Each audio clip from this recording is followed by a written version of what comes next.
Merci beaucoup, Dikla. Alors, je suis désolé, je ne parle pas hébreu, ce qui, à Jérusalem, est quand même un petit problème. Surtout quand on se revendique être élève de Manitou, c'est sûr que c'est un peu problématique. Je sais également que il y a beaucoup d'entre vous qui m'ont dit qui m'ont demandé pourquoi est-ce qu'on n'avait pas fait l'avant-première à Jérusalem la première fois et qu'on l'a faite en réalité à Paris. C'est vrai. On aurait pu. En tout cas, c'est une bonne question. On s'est posé cette question avec Michael plusieurs fois. Bon, il y avait plusieurs raisons qui auraient pu justifier. Il y a le site Manitou l'Hébreu qui diffuse les enseignements et la pensée de Manitou essentiellement en France. Il y a le fait qu'il fallait qu'on rajoute le sous-titre en hébreu. Mais ce ne sont pas des raisons suffisantes. Peut-être qu'on aurait dû commencer par Jérusalem. La seule chose peut-être qu'on pourrait expliquer, pour dire on a commencé à Paris, c'est qu'on va essayer d'améliorer ce qui n'a pas été tout à fait réussi à Paris. Et il y a certaines choses qui n'ont pas tout à fait réussi, même si c'est vrai que la projection a été un beau succès, que les gens ont apprécié. Maintenant, je vous laisse... effectivement, juge de la façon dont vous verrez ce film. Et c'est vrai que les personnes m'ont beaucoup dit à Paris que j'aurais dû dire pourquoi j'ai voulu faire ce film. Et c'est vrai que je ne l'ai pas fait à Paris. Et je pense que c'est important que je le fasse là, avant la diffusion du film. Alors je sais, en Israël, il ne faut pas être trop long avant de diffuser le film, donc je vais essayer d'aller très vite. Mais je voudrais quand même dire pourquoi j'ai absolument souhaité à ce que ce film se fasse. Il y a d'innombrables raisons, évidemment. Mais je crois que la raison la plus importante, c'est que je voulais remercier Manitou. Je voulais lui adresser un témoignage de reconnaissance pour tout ce qu'il m'a apporté. Il a changé mon identité. Il m'a mis sur le chemin. Et je pense que c'est le chemin sur lequel on doit tous aller, qui est celui d'essayer de résorber le décalage qu'il y a entre celui qu'on est et celui qu'on devrait être si l'identité humaine, pour que l'identité humaine, soit authentique, réalisée en nous. Alors c'est vrai que tous ceux qui ont étudié avec Manitou, et je crois qu'on est nombreux dans la salle, je pense que vous comprenez ce que je dis, c'est-à-dire que l'étude avec Manitou, c'est pas simplement un travail intellectuel, c'est pas simplement un approfondissement des connaissances et des savoirs, même si chez Manitou c'était abyssal, infini, mais c'est avant tout et surtout un travail au bout duquel l'être va devenir. Et l'identité va se dévoiler pour prendre sa place dans l'identité collective. Et donc je crois que si j'ai voulu faire ce film, c'est beaucoup pour remercier Manitou, essentiellement pour remercier Manitou de tout ce qu'il m'a apporté. Mais il y a une deuxième chose peut-être, c'est que à partir de là, on a tous un devoir, une injonction. C'est à transmettre, à faire en sorte que ces enseignements se transmettent génération après génération. Parce que comme le dit Eliezer Cherki dans le film, je ne dévoile pas plus que ça, mais comme ce que dit Eliezer Cherki dans le film, c'est que la Torah de Manitou, c'est pas la Torah de Manitou, c'est la Torah, celle qui s'est transmise et reçue génération après génération.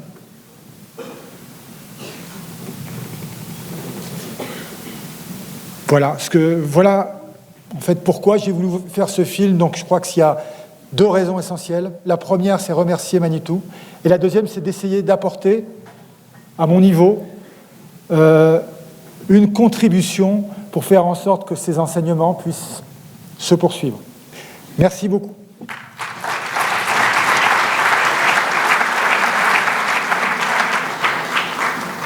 Alors excusez-moi, c'est sous coup de l'émotion, mais je crois que je dois présenter Michael qui...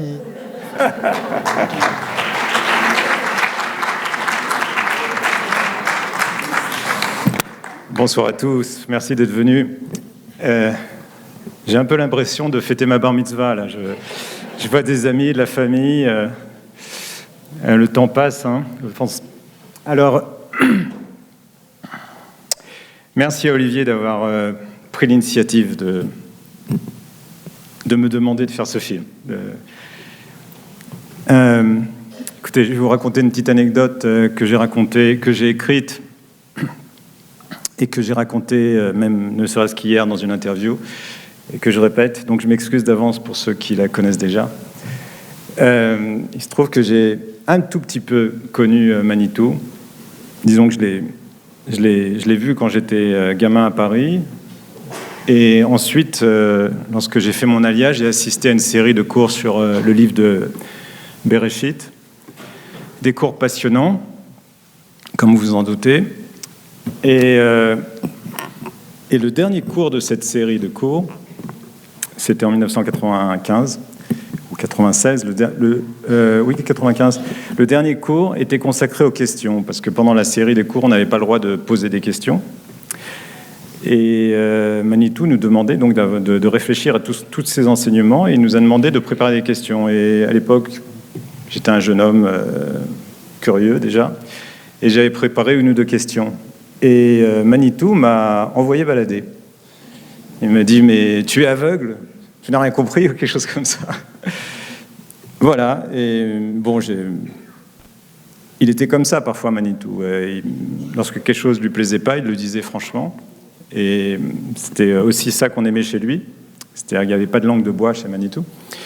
Mais ce qui s'est passé, c'est que sa secrétaire m'a contacté par la suite pour me demander de revoir Manitou.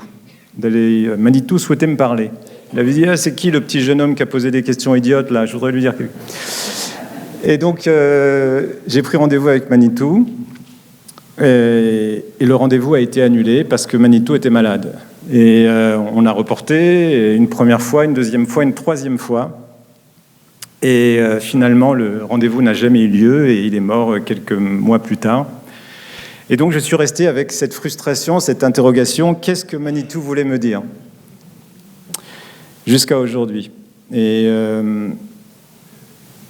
je pense que la réponse se trouve quelque part dans les milliers d'heures de cours de Manitou,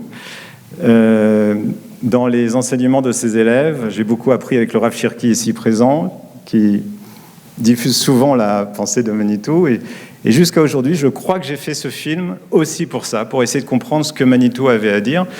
Mais c'est extrêmement ambitieux, parce que finalement, comme dit Olivier, comme dit Eliezer Cherki dans le film, Manitou parlait de Torah. Et la Torah, c'est Aforba, Beaforba, Dekolaba. Il faut creuser, il y a tout. Et c'est donc, je crois que je ne suis pas prêt d'avoir ma réponse, mais voilà, j'essaye. J'espère que le film vous plaira. Et surtout, Olivier et moi, on aimerait bien recevoir toutes les critiques, même les plus dites. Soyez comme Manitou, n'hésitez pas à nous dire ce que vous pensez. Merci beaucoup. Bonsoir tout le monde. Voilà. Alors d'abord, j'imagine que ça doit être très émouvant pour Michael et pour Olivier, et pour tous ceux aussi qui sont dans la salle et qui ont participé au film, de voir le résultat final. C'est un travail qui a demandé beaucoup d'énergie, beaucoup d'idées, parce que quand on s'attaque à un sujet pareil, bien, on n'a pas envie de se manquer, on va dire. Et 1 an de travail, je pense. C'est ça, Michael ? Ouais ? Tu as le micro, Michael ? C'est pas grave. Allô ? C'est ça, 1 an. Alors, 1 an de travail. Moi, je voudrais juste commencer par une petite anecdote, parce qu'il y a des gens de différents âges dans la salle, tout le monde n'a pas connu Manitou. Je voudrais vous remercier, parce que moi, personnellement, j'ai raté mon rendez-vous avec Manitou. J'avais 18 ans. Et j'ai une copine qui m'a dit « Allez, viens, je venais d'arriver en Israël. » Et je connaissais rien du tout, je venais d'Algérie, justement. Donc, moi, je dis toujours, quand on voit des Juifs d'Algérie en Israël qui sont religieux ou même qui sont là, on a vu des miracles. Donc, franchement, c'est ce que je pense vraiment. Et donc elle me dit, viens, on y va, c'est super, c'est un rabbin extra, tu vas voir, tout le monde l'adore. Je dis, ok, bon, on arrive en retard. Et moi, je ne le connaissais pas du tout. Et il était déchaîné. Alors, il était énervé, il parle fort comme ça. Et en fait, je comprends au bout de 5 minutes qu'il parle des juifs orthodoxes, des Haredim. Et moi, dans ma tête, je me dis, mais quoi? Un rabbin qui parle comme ça des juifs, mon en Israël, mais c'est quoi ça? Et j'ai dit, ben, moi, c'est pas du tout pour moi. Et donc, je ne suis plus jamais retournée à ces cours et j'ai raté Manitou. Donc, je vous dis merci ce soir d'avoir fait ce film, franchement. Je ne sais pas si je peux juste vous répondre, parce qu'il s'énervait aussi beaucoup quand les gens arrivaient en retard en cours. Ben, j'avais la totale. Michael, moi je voudrais te poser une question par rapport à la densité des témoignages qui existent et la difficulté de faire un film moderne, parce que tu as fait un film moderne et dans sa facture et dans ses propos. Comment vous avez travaillé ensemble? C'est-à-dire est-ce que tu avais carte blanche pour choisir les témoignages, pour imaginer le rendu final, pour insérer des images qui n'avaient rien à voir? Est-ce que vous avez décidé ensemble de faire une succession de témoignages comme ça? Les rabbins ont essayé de l'empêcher. Alors,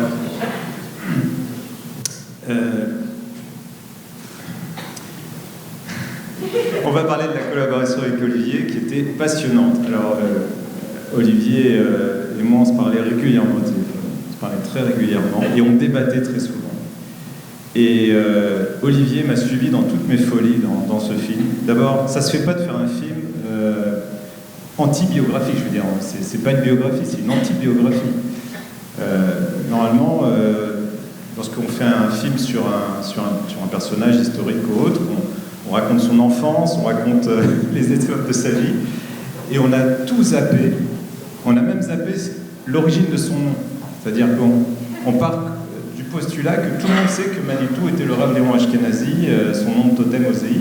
Donc, on n'a même pas présenté l'homme dès le départ. Et Olivier m'a complètement suivi dans cette histoire. Alors, non seulement on n'a pas fait un film biographique, mais en plus, on a osé mettre des opposants à Manitou dans un film sur Manitou. Des ennemis de Manitou.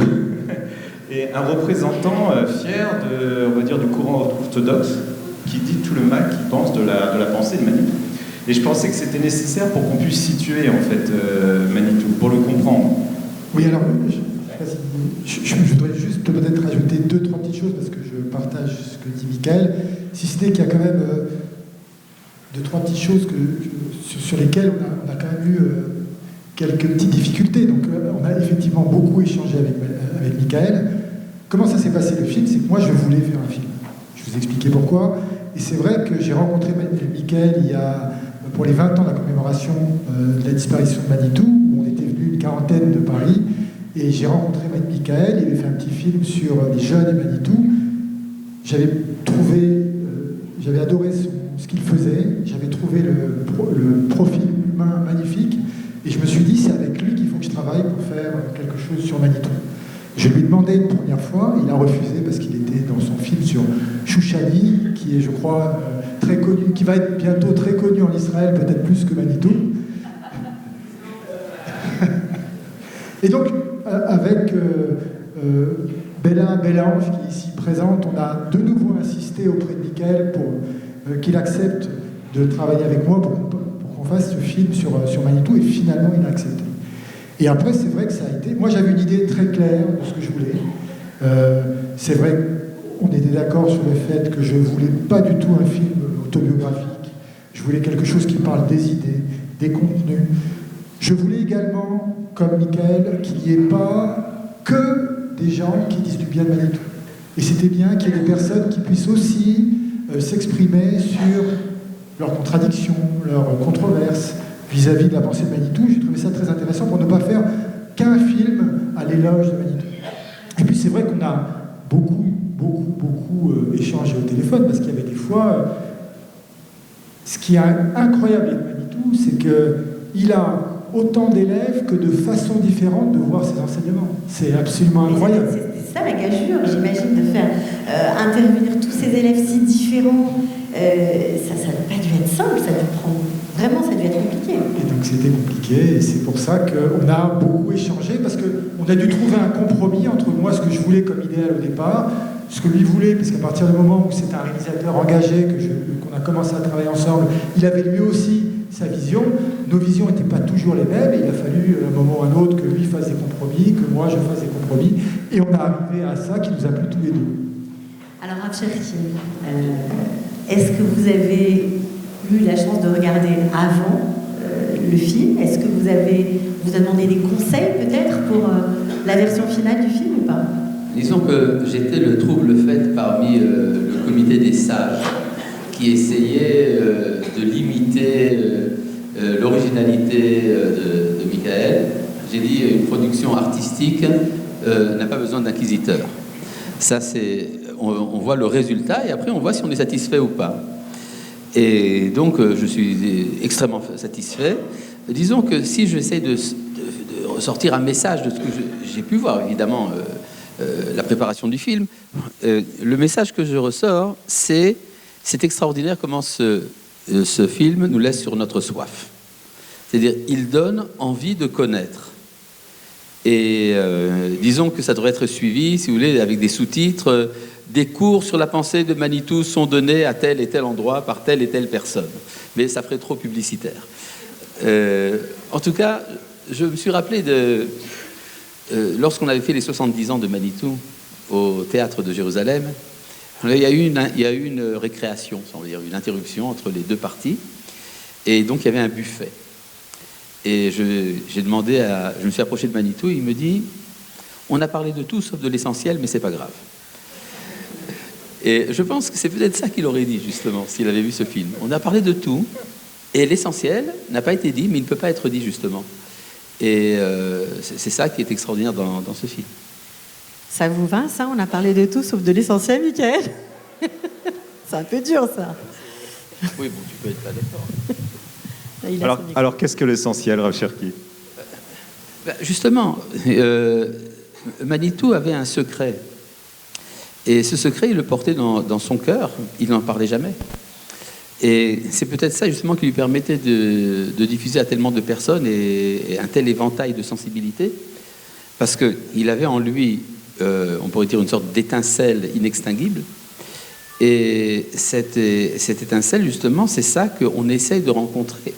Donc je pense que c'est pas du tout une critique, ce que j'ai fait. Je pense que c'est exactement ce que Manitou aurait voulu, justement.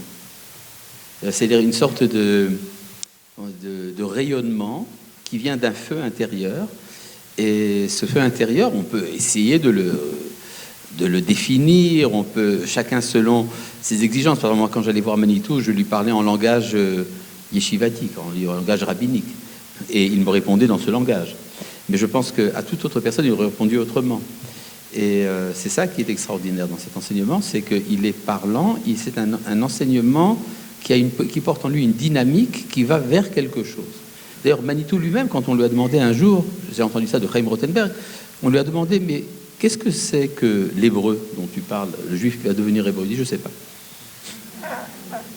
Alors, moi, j'aimerais vous poser une question à tous les deux, enfin, surtout à toi, Michael, mais le film démarre très fort, avec des questions qui résonnent vraiment avec la génération d'aujourd'hui et qui, on le sait, on parle énormément des coachs, c'est extrêmement à la mode, tout le monde a une façon, une méthode pour vivre sa meilleure vie, comme on dit, et là, ça commence fort en disant, mais pourquoi on est là? Qu'est-ce qu'on fait? Quelle est notre mission? C'était important de commencer comme ça, Michael? Moi, j'adore l'introduction. Je ne sais pas si vous vous en souvenez. Là, Merci à Ephraim. Merci. Alors, je vais vous raconter comment ça s'est passé. Moi, c'était la première fois que j'ai interviewé Ephraim Herrera. Et Olivier m'avait dit, Ephraim a tendance à trop préparer, à être vraiment... Parce qu'il est ingénieur, il est très sérieux, il prépare tout au mot près. Et pour un film, on a besoin de vie, quoi. On a besoin de spontanéité. Et donc, après, je crois que c'est vers la fin de l'interview, j'ai demandé à Ephraim, et si on devait résumer Manitou, qu'est-ce qu'il apporte? S'il y avait Et je l'ai bousculé comme ça. Dis-moi, enlève ton papier, parce que Ephraim a écrit des livres, il faut dire, Les Étincelles de Manitou. J'ai pas eu le temps de citer dans le film tous les livres et tous les livres qui sortent régulièrement sur Manitou, mais c'est un phénomène passionnant. En tout cas, comment parler de Manitou à quelqu'un qui ne connaît rien sur Manitou, qui ne sait même pas qui c'est. Et alors, il y a eu ce monologue magnifique d'Ephraim qui rappelle que finalement, on se pose tous des questions lorsqu'on grandit, enfant, d'où vient-on, qui sommes-nous, pourquoi la vie, comment se comporter dans la vie, c'est les questions de base, et on a tendance, c'est donc le Rav Ashlag qui raconte ça, et on a tendance à oublier ces questions existentielles. Et Manitou répond à ces questions. Donc voilà, ça vaut le coup d'étudier Manitou pour comprendre un peu plus sur tous ces problèmes existentiels. Il y a une autre intervention aussi dans le film, c'est celle de Rav Cherki. Je ne sais pas ce que vous avez ressenti quand vous l'avez entendu, mais quand vous parlez des racines, est-ce qu'on a le droit de revendiquer ces racines et de se considérer comme humaniste ou pas? Alors ça, c'est criant de vérité aujourd'hui, quoi. On a l'impression que... Disons que c'est exactement tout le débat qui déchire la société israélienne. Qui sommes-nous? Sommes-nous une nation? Sommes-nous une religion? Sommes-nous une identité cosmopolite? Vous savez, vous connaissez cet enseignement du Rav Kook qui dit que l'identité d'Israël ne se résume ni à l'un ni à l'autre, et qu'en fait il y a ce qu'on appelle le Kodesh HaElyon, c'est-à-dire une sorte de synthèse supérieure qui serait à l'origine des différentes tendances de la société d'Israël. Il serait réducteur de dire que la gauche cosmopolite israélienne a tout tiré de l'extérieur. Manitou, justement, mettait en valeur le fait que si Abraham Avinu vivait aujourd'hui, il aurait été de Shalom Arshav. Mais il n'est pas la conclusion de la vérité morale. La conclusion de la vérité morale, finalement, c'est dans la synthèse entre Abraham et Yitzhak chez Yaakov. C'est-à-dire qu'il y avait une assez grande écoute chez Manitou pour comprendre qu'en fait, tous les éléments du débat font partie d'une seule et même réalité. Et je pense qu'aujourd'hui, où nous vivons des événements où la société israélienne a l'air totalement déchirée, je pense que Manitou aurait vu là un potentiel énorme. Le potentiel justement de la discorde en tant que, pour dire, vertu viscérale du peuple d'Israël, puisque nous avons comme idéal l'unité, c'est donc que nous sommes portés à la discorde. Et c'est cette discorde qui va créer une synergie qui va permettre finalement de révéler notre identité. Donc, pour ceux qui sont inquiets aujourd'hui des dissensions de la société israélienne, alors je pense qu'il est important de se référer à la synthèse de Manitou.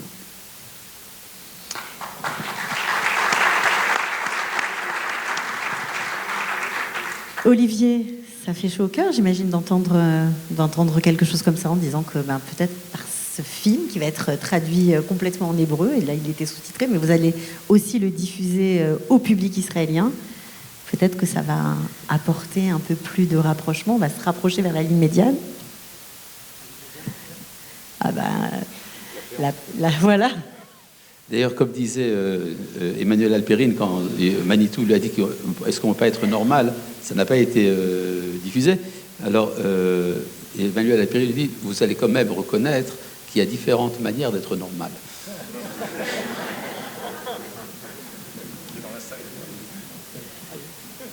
Salut.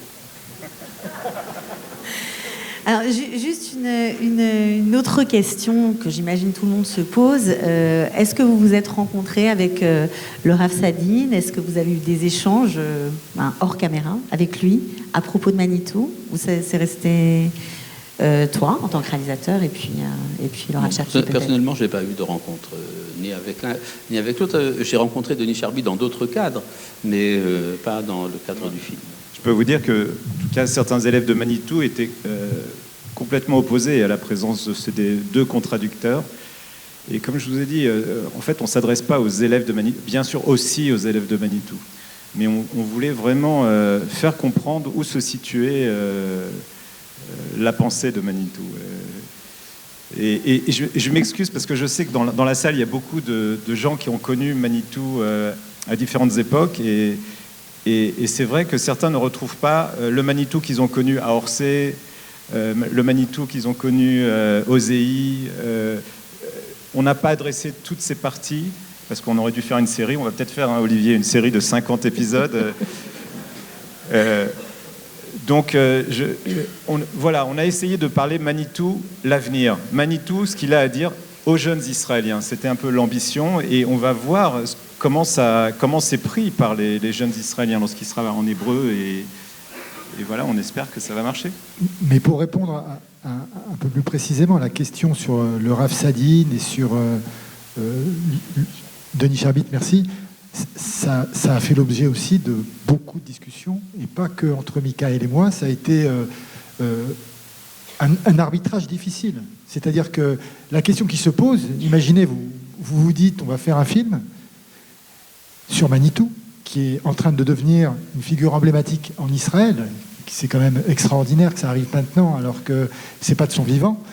Et on veut faire un film sur Manitou pour dire à quel point c'est important pour Israël ces enseignements, à quel point ces enseignements doivent être transmis. Est-ce qu'on doit apporter des paroles contradictoires ou pas? Eh bien, moi, il m'a apparu que c'était fondamental, qu'il fallait qu'il y ait des personnalités importantes de la société israélienne qui puissent s'exprimer pour dire « voilà, je ne suis pas d'accord pour telle et telle raison ». Après, libre à chacun de se positionner par rapport à cette façon d'appréhender la chose, mais je pense que c'est important quand même d'avoir un discours qui ne soit pas que positif par rapport à Manitou, et qu'il y ait des gens qui ne soient pas forcément d'accord avec lui. D'ailleurs, Manitou a mené des opposants à Mayanot, dans tous les cas dans le centre Yaïr, etc. Il a mené des opposants d'importance. Ça ne l'a jamais gêné, bien au contraire. Votre frère m'a dit une parole de Manitou que je n'ai pas trouvée dans les écrits. Rav Cherki, est-ce que vous pouvez m'expliquer une phrase que m'a dit votre frère sur une citation de Manitou? Je pose les questions de... Non. Il en porte la totale responsabilité. Oui, mais bon, vous êtes frères quand même. Oui. Alors, Manitou a dit que la pire hérésie, selon la Torah, c'est la médiocrité. Ah oui? Merveilleux. Mais cette phrase, elle parle à tout le monde, parce qu'on est tous un peu médiocres, peut-être. Ça me rappelle ce que disait Manitou de ceux qui ont étudié Emmanuel Kant à l'âge de 40 ans, mais qui ont connu Rabbi Akiva à l'âge de 4 ans. Et donc, un Kant de 40 ans l'emporte très facilement sur un enfant de 4 ans, qui était Rabbi Akiva. Et si on veut vraiment comprendre ce que dit Rabbi Akiva, il faut le voir à l'âge de 40 ans face à Kant de 40 ans. Donc c'est exigeant, quoi, ça demande... C'est-à-dire, ce que disait Manitou, c'est qu'il faut prendre les textes au sérieux. Alors, si le texte semble dire quelque chose d'infantile, c'est qu'on n'a rien compris. Pas mal. Ça applaudir. Alors, je crois qu'on va peut-être passer à des questions dans la salle, parce qu'on est là pour ça, profitez-en. Et ce que je peux dire un mot, c'est que donc, parmi les participants en salle, dans la salle, parmi les participants au film dans la salle, je vois mon ami Pascal Berkovitch, qui est venu de Tel Aviv, qui a... Merci d'être venu malgré les manifs, etc. Et il y en a d'autres dans la salle. Il y a Bella Bellange qui nous a énormément aidés. Hein, il faut dire merci pour tout. Bella. Et Ephraim, bien sûr. Ilan Moreno. Merci. Alors, est-ce que vous avez des questions? Est-ce que ce film vous a interpellé? Est-ce qu'il vous a surpris? Allô? Ça marche. Pour qui dans la salle Manitou a-t-il parlé? Ouais. Tu me vois là? C'est bon. Jean-Jacques. Oui. Jean-Jacques Aouzi. Voilà. 7e promotion de Mayanot.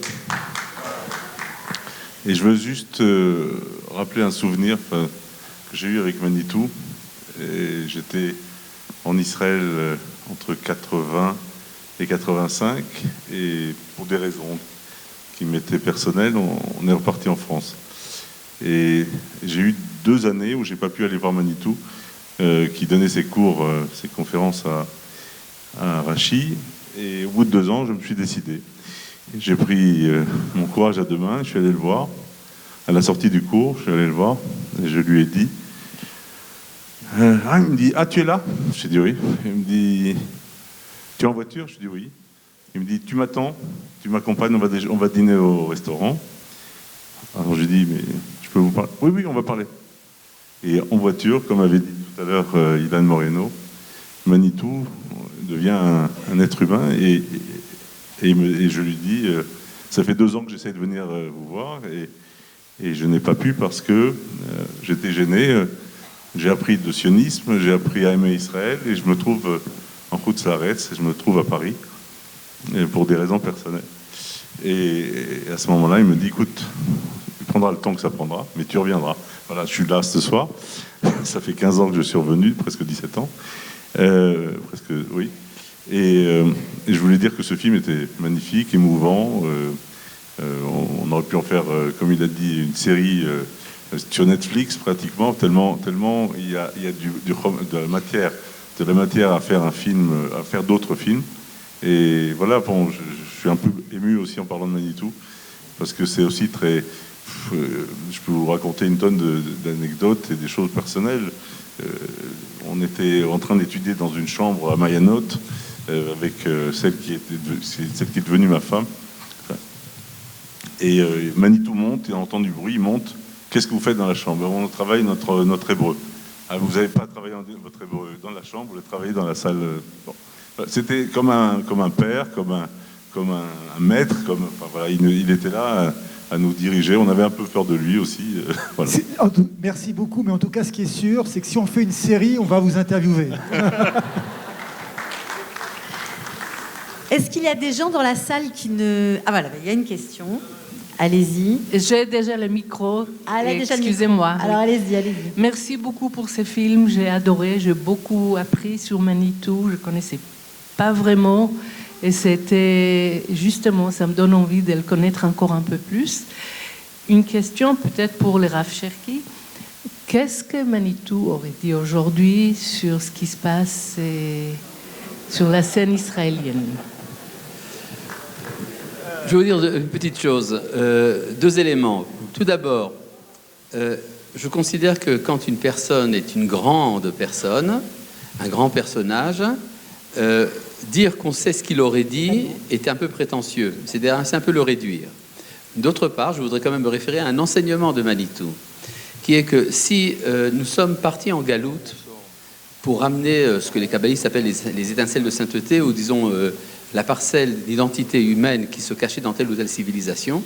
Alors si aujourd'hui nous sommes dans la sortie d'Europe et que nous avons ramené d'Europe le régime démocratique, alors c'est comme l'or qui est sorti d'Égypte.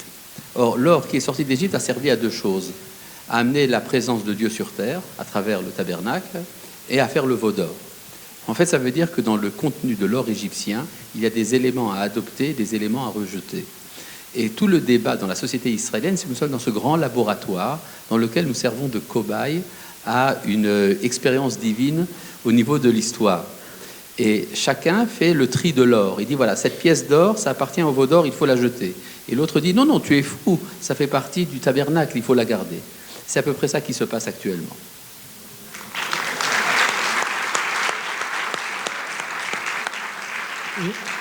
Si je puis juste me permettre de rajouter une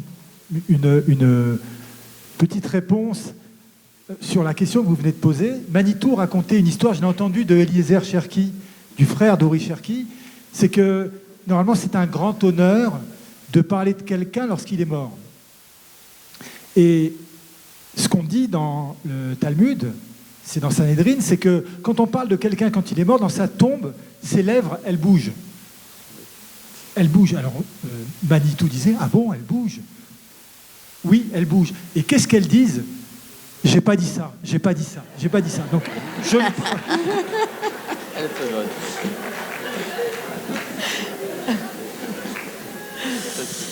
Bon, alors on va poursuivre avec Madame. Suzanne Tovel. Ok. Et j'ai passé 3 ans à Orsay avec Manitou. J'ai étudié avec lui. Je peux dire que j'ai fait ma Chazara Betchouva grâce à lui. Et j'ai tellement d'anecdotes à raconter et à transmettre sur lui que je ne sais pas à qui les transmettre. Est-ce qu'il y a quelqu'un dans votre groupe à qui je pourrais... Deuxième épisode. À qui je... Vous êtes sélectionné pour la série 2. Très bien. Je vous remercie pour le film. C'était magnifique. Mamash. Ok. Alors, Encore des questions? Ah ben voilà.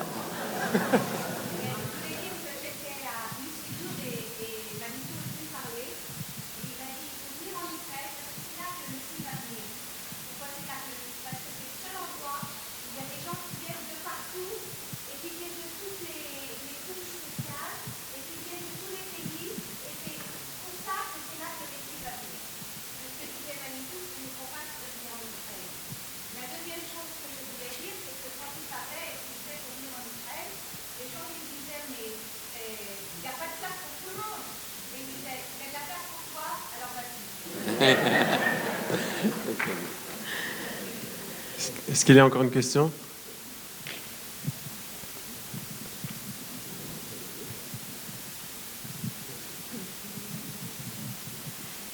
J'espère que ma question n'est pas médiocre. Et je voulais savoir qu'est-ce que la parole de Manitou a apporté par rapport à la parole du Rav Kook dans la société israélienne. Alors là, c'est... À qui s'est adressée cette question? Rav Cherki, je crois que c'est pour vous. Je suis désolée, mais... Oui, tu peux dire aussi. Enfin, on va répondre. Manitou a insisté sur un fait important, c'est que chaque alia amène ses valeurs. Et que si on prend au sérieux l'idée de la politesse française, eh bien, il disait que c'est ça que nous avons à amener. Il y a, disons, dans le mode relationnel inventé en France, qui est celui de la politesse, il y a évidemment beaucoup de problèmes, une certaine hypocrisie qui est véhiculée, mais qui d'un autre côté donne un respect de l'autre. Et c'est ça que notre alia éventuellement est capable d'amener. Manitou parlait de la pensée du Rav Kook comme étant la grande théorie de la Géoula, et Manitou passait de la théorie à l'application. Et cette application se traduisait par un génie pédagogique que tout le monde a ressenti chez Manitou. Et je pense que c'est ça qu'il aurait, si il avait voulu revendiquer une place d'honneur, il aurait dit que c'est ça, c'est sa pédagogie. C'est pour ça qu'il disait, moi je suis la Torah chez Béalpé, je suis la loi orale, c'est-à-dire celle qui se transmet dans le vécu, dans le présent. Mais je pense que tu as des choses à dire. Non, j'ai posé cette question aussi pendant la réalisation de ce film. Et une des réponses que j'ai obtenues, c'est qu'en fait, c'est une question aussi d'époque. C'est-à-dire que Manitou a vécu ce que le Rav Kook n'a pas pu vivre, c'est-à-dire la création de l'État d'Israël et la Shoah, et que ses enseignements tenaient compte de ces deux, on va dire, tremblements de terre. Et donc, voilà, on peut dire c'est quelque part la continuation de la pensée du Rav Kook, mais avec voilà, une actualisation. Et d'ailleurs, quelque chose que disait Ephraim Herrera, c'était dans le film, et finalement, au moment où on l'a coupé, c'est que dans tous les enseignements de Manitou, vous retrouverez toujours une analyse de l'actualité. L'actualité lue par la Torah. Donc, quelque part, Manitou voilà, a actualisé les enseignements du Rav Kook en tenant compte de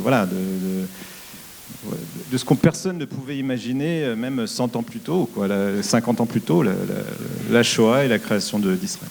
Un point quand même, puisqu'on m'a demandé sur le rapport entre la pensée du Rav Kook et celle de Manitou, il n'y avait pas toujours identité. Sur certains points, entre autres, il y a une dualité chez Manitou entre l'enseignement du Maharal et celui du Rav Kook qui n'est pas toujours identique. Il y a aussi un point, l'option sioniste de Manitou se référait au texte du Rav Kook dans son oraison sur Herzl. Or, cet enseignement qu'on appelle le Hamispet Birushalayim correspond à une strate antérieure de la pensée du Rav Kook, dans laquelle le Rav Kook donne une place très importante à l'identité humaine en tant que telle, c'est-à-dire la dimension Yosef, tandis que la dimension Yehuda est si vous voulez, le couvercle spirituel de cette dimension humaine.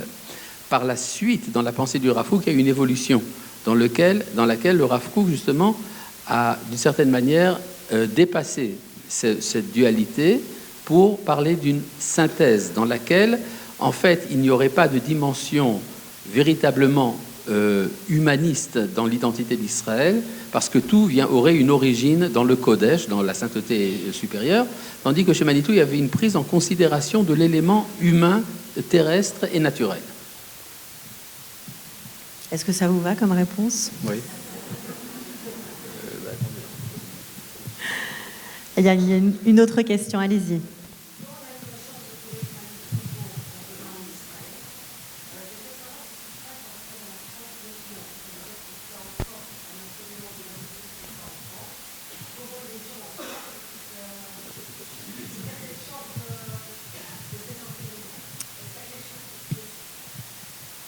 Oui, alors c'est vrai que c'est une question pour moi, puisque moi j'habite encore en France, et on a créé sous l'impulsion de tous les élèves de Manitou, donc le Rav Cherki, mais il y en a beaucoup, Ephraim Herrera, Chaim Rothenberg, le Rav Atoun, Menachem Ackerman, Alain Michel et beaucoup d'autres. On a créé un site internet et qui organise très régulièrement des cours, des conférences, des manifestations en France.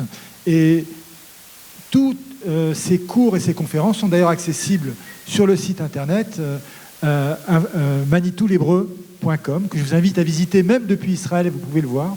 C'est en français. Et donc on essaye effectivement de poursuivre ces enseignements en France, mais il n'y a pas le dynamisme qui existe en Israël. Je pourrais être très très franc. Ça a existé un moment, mais ça s'essouffle un petit peu, je trouve. La soirée à Manitou au Centre Rachi, c'est vrai, le Centre Rachi était plein à craquer quand on a organisé ça. Est-ce qu'il y a une dernière question? Une dernière question dans la salle. On prendra la dernière, monsieur. Allez-y. Quelqu'un a envie de poser une question? Allez-y, monsieur. Allez-y. Moi, j'ai une petite question juste avant de conclure. On parle beaucoup de l'orthodoxie de la communauté française aujourd'hui, parce que, pour de nombreuses raisons, parce que les cadres communautaires, beaucoup sont montés en Israël, parce que il y a aussi de l'assimilation, et il reste, on va dire, dans les communautés, beaucoup de rabbins orthodoxes qui ne sont pas forcément très sionistes, en tout cas qui ne poussent pas énormément à l'Alia, et pour qui voilà, le message de Manitou n'est pas très présent, on va dire. Est-ce que c'est ça qui fait que les chiffres de l'Aliyah de France ne sont pas ce qu'on pourrait espérer? Les chiffres de l'Aliyah de France sont importants. C'est important, bien sûr. Moi, je vais me fâcher avec le directeur de l'agence juive qui est dans la salle. Disons que il y a dans le public juif de France, si vous voulez, on parle de la dominante, hein, je parle au niveau, parce qu'il y a toutes les tendances, mais dans la dominante sociologique, il y a un public qui est sioniste de facto et des rabbins qui sont haredim d'idéologie. Et en fait, on vend au public des synagogues en France qu'ils sont des haredim. Ils font leur aliyah et puis ça marche pas parce qu'ils découvrent que eux ils ont besoin d'un baccalauréat, ils ont besoin d'études universitaires que la société haredite ne leur donne pas. Et les jeunes sont en général désaxés et ça fait donc des aliyahs ratés. Et après on raconte ça en France. D'accord ? Mais je pense que depuis quelques années, il y a quand même une évolution et une maturité du public juif en France qui commence à être sensibilisé justement à l'enseignement sioniste religieux. Parce que ça, en fait, ça a été toujours viscéralement son être, même si ce n'était pas toujours pensé au niveau, si vous voulez, idéologique. Et donc, je suis assez optimiste de ce côté-là. Je suis revenu de France cette semaine, après, dans une communauté très importante de France, où le rabbin de la communauté dit, voilà, je vais travailler maintenant contre mes intérêts, je vais vous dire que nous n'avons rien à faire ici. Et je pense que c'est un message qui commence à être entendu. Ok. Monsieur, allez-y. Nous avons eu le bonheur d'être voisins avec Manitou à Ramat Eshkol pendant quelques années à suivre ses cours.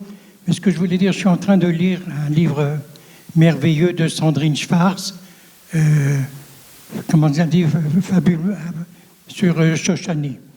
Et il y a un chapitre très important sur les relations à M. Shoshani avec Manitou, et qui, semble-t-il, il ne s'entendait pas du tout. Et Manitou reprochait à Shoshanis d'être un mauvais pédagogue. C'est-à-dire qu'il faisait passer un enseignement, non pas un enseignement, un savoir, mais pas de façon pédagogique. Et cela prouve à quel point pour Manitou, c'était pas tellement le savoir, mais le fait de le faire passer, d'influencer et de faire parler à travers sa parole son auditoire. Et je crois que là, c'est cette contradiction entre ces deux personnes qui ont joué un rôle important dans le judaïsme français, les intellectuels juifs de langue française, cette contradiction entre les deux sont aussi révélateurs de l'un et de l'autre, que Manitou, ce qui était important pour lui, c'était son public, c'était de faire passer, c'est d'être écouté et compris, et pas seulement de dire « j'ai fini mon cours, j'ai fait ma conférence, débrouillez-vous avec le reste ».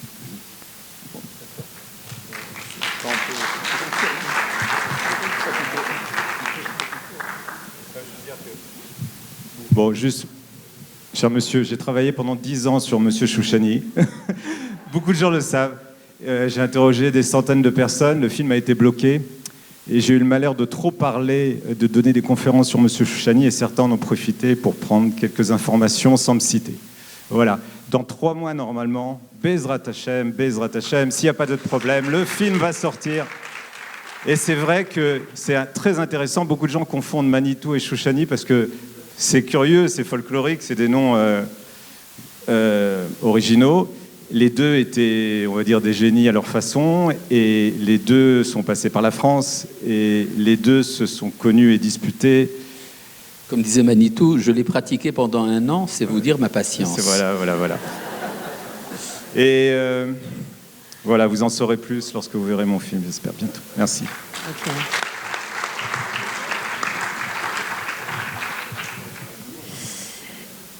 Alors, je crois que la soirée touche à sa fin. En tout cas, merci d'avoir été si nombreux. Au nom du producteur Olivier Cohen, qu'on peut vraiment applaudir, et au nom de Michael Grispan, Geishpan. Et merci à la modératrice. Merci Cathy. Merci, et merci au Rav Cherki, vraiment. Voilà, et à tous les participants, franchement, vous avez été éclairants dans le film. C'était magnifique.